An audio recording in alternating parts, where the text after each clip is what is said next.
Okay, how about another question? Let's go for racial equality. What do we think about Black Lives Matter and all that stuff? Well, you can see by my shirt, you might have an idea which way we roll with that. We believe in total equality, period.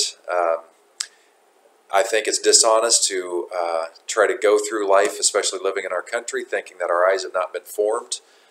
We know that this is true. Statistically, you can take a test through, I think it's Harvard or Princeton, Harvard, I think, where you can find out about your implicit bias. And even if you know you or don't want to have implicit bias and try to work the test, it's still going to show that you do. And most of us, if we don't pay a lot of attention to the way our eyes have been shaped and our heart and our minds have been shaped, we're just going to keep playing the tape over that was formed in us for a long time, which in our country is biased toward anybody who doesn't look like me.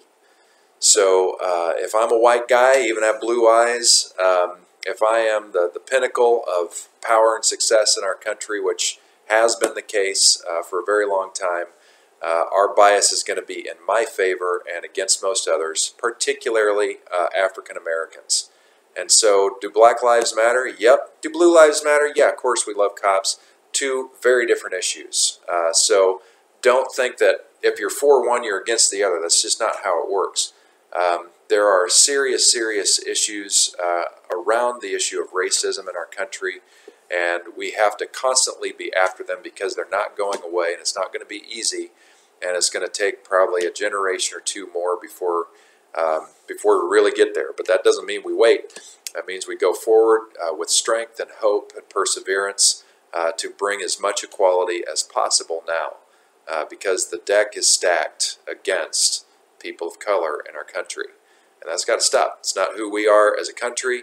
It's absolutely not who we are as Christian people. So the Christian church from the very beginning was incredibly eclectic. It was messy back then. The Apostle Paul in particular really pushed the boundaries, and it was very uncomfortable for the believers. But eventually they worked through it and really started to believe and act as if everyone was actually equal. Didn't mean it came easy.